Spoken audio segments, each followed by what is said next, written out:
The leather whip cracked through the morning air like thunder, but Cordelia Hayes didn't scream. Blood trickled down her back as she stood tied to the wooden post in Copper Ridge's town square, her green eyes burning with a defiance that made Mayor Edmund Carver's jaw clench. "This is what happens to women who forget their place," Carver announced, his voice echoing off the buildings as townspeople gathered. "Miss Hayes has refused a perfectly good marriage proposal from Mr. Silas Murdoch. 3 times. Cordelia's hands were bound above her head, her dress torn and soaked in sweat. She felt their eyes, some full of pity, others of disgust, and a few, disturbingly, with approval. But she wouldn't beg. She wouldn't give them that. "Perhaps another reminder will help her remember her duties," Carver said, nodding to his deputy, who raised the whip again. The crowd murmured uneasily. Old Mrs. Patterson covered her mouth, and young Jimmy Reeves looked ready to be sick. Even the men shifted, but none dared speak. Carver owned this town, and their livelihoods. Silas Murdoch stood off to the side, arms crossed over his barrel chest. At 45, he was the richest cattleman around, and with wealth came entitlement. He watched with cold satisfaction. "You could end this now, girl," Murdoch said, his voice rough as gravel.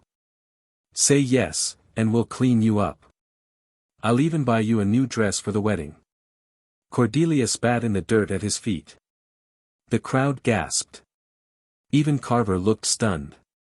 No woman had ever dared challenge them like this. "Stubborn as a mule," Carver muttered. 5 more lashes. As the deputy raised the whip, a sound cut through the tension, the steady clip-clop of hooves from the main road. All eyes turned as a lone rider emerged from the morning mist, tall in the saddle. Thaddius Rockwell had arrived. He dismounted smoothly, his boots hitting the dirt with a soft jingle of spurs. At 6 feet 2 inches, with a war-hardened face and the calm of a man who'd faced death and walked away, he commanded silence without a word. "Mr. Rockwell," Carver began nervously, "this is town business." Thaddeus's steel-gray eyes swept over the scene. He saw Cordelia's bloodied back, the whip in the deputy's hand, the smug smirk on Murdoch's face. "Cut her down," he said, low and deadly. Carver bristled. "Now see here, this woman defied a lawful agreement. Mr. Murdoch paid good money for. You're selling women now?" Thaddeus asked, voice quiet but laced with danger. Murdoch stepped forward. "It's a debt. Her father owed me. She works it off through marriage or through other means." Cordelia, through cracked lips, whispered, "My father never borrowed from you." "You're lying." Murdoch laughed. "She's got fire. That's why I want her." Thaddeus stepped closer to Cordelia. "What's your name?" "Cordelia Hayes." "Did your father owe this man money?" "No, sir. He died of fever." "Never borrowed a cent." Thaddeus nodded, turned back to the mayor and Murdoch. His voice boomed across the square. "Cut her down." Carver's face reddened. "This is my town, my authority." Thaddeus's hand drifted to his Colt. "Your authority ends where my conscience begins. And my conscience says this stops now." The deputy hesitated, caught between orders and the man now facing him down. Murdoch's hand moved toward his own gun. "You're outnumbered," Murdoch warned. Thaddeus smiled coldly. "I've been outnumbered before." The clock tower began to chime. 8 o'clock. The first shot rang out before anyone could react. One of Murdoch's hired guns collapsed, screaming, blood spilling from his shoulder. The second man fell with a shattered wrist before he'd even drawn. The third raised his hands. "Anyone else want to dance?" Thaddeus asked, Colt still smoking. Carver pressed himself against the store wall, pale and sweating. "You can't just shoot people in my town. Your laws seem mighty selective." Murdoch froze, his weapon half-drawn. Thaddeus's gun didn't waver. "Draw or drop it." Murdoch's hand trembled as he raised it in surrender. Thaddius walked to the post. "Hold still," he told Cordelia. With one swift motion, he sliced the rope. She crumpled, her legs giving out. He caught her easily. "You're safe now." "My back," she whispered. "I know." "Someone get Doc Morrison," he shouted. No one moved. "I said now." Jimmy Reeves bolted toward the doctor's office. Murdoch found his voice. "You just made a powerful enemy." Thaddius helped Cordelia up. "Then I'd better make sure they remember my name." He looked around, addressing the crowd. "She's under my protection now. Anyone touches her, they answer to me." No one noticed the rider on the ridge turning his horse toward the county seat. The real trouble was just beginning. Inside Doc Morrison's office, Thaddius stood by the window as the doctor cleaned Cordelia's wounds. "She'll carry these scars for life," Doc muttered. "How long before she can travel?" Thaddius asked. "Travel?" Cordelia asked weakly. "This is my home." "Not anymore."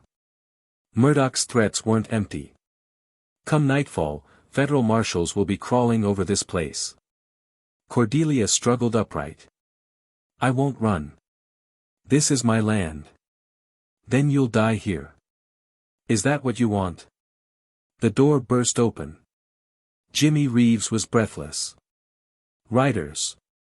Coming fast." Dust rose beyond town. At least a dozen men.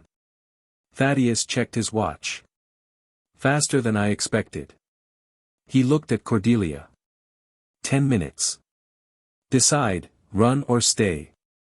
"Why?" she asked softly. "Why save me?" Sometimes a man sees something that reminds him why he's still breathing. Sometimes that's enough.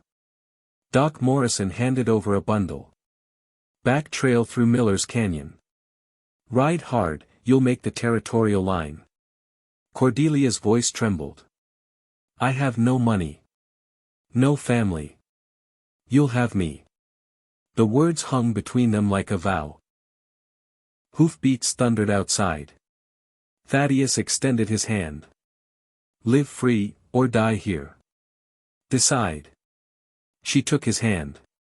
They slipped out the back just as marshals stormed the front. Horses waited in the alley. Cordelia winced as Thaddius helped her mount. "Can you ride?" "Born on horseback," she muttered. Behind Murphy's barn, someone shouted. "Ride!" Thaddius yelled. They galloped toward the canyon. Gunfire cracked behind them.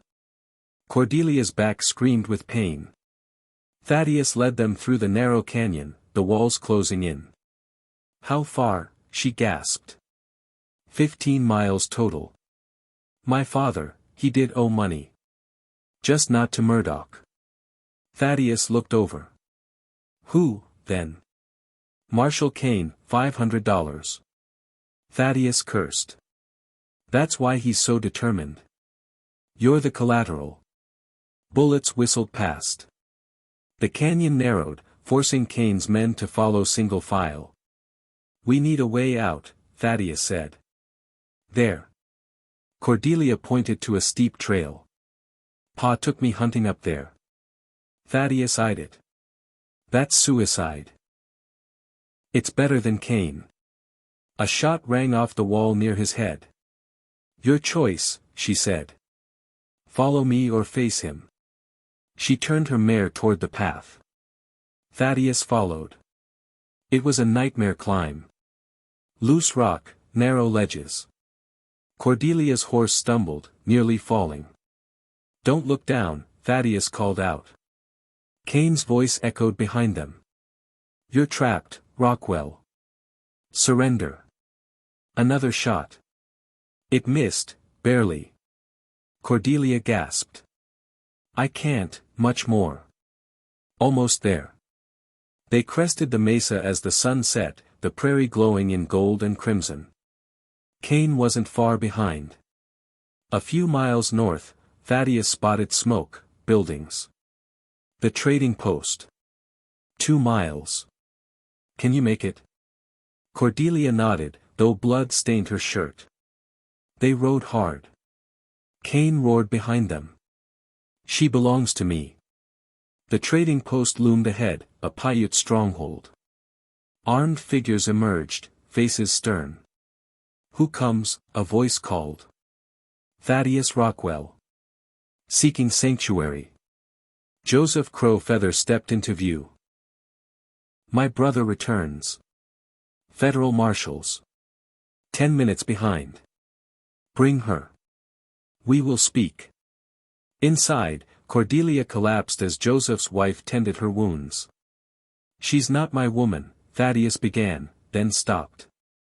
She's under my protection. Same thing, Joseph said with a smile. Hooves pounded outside. Cain and his men surrounded the post. You're harboring fugitives. Surrender them. Joseph stepped outside with his warriors. This is sovereign ground. Your laws end here. Cain sneered. I've got warrants. Show them. Cain paused. He had none. This was personal.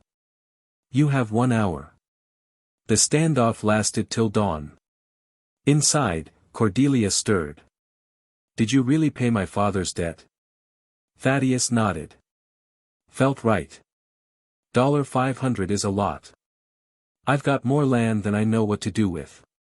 Money's just paper, until you find someone worth spending it on. What now? My ranch. Far enough Cain won't follow. You can stay. Or not.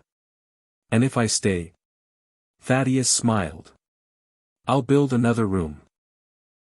3 months later, Thaddius and Cordelia were married beneath the open sky.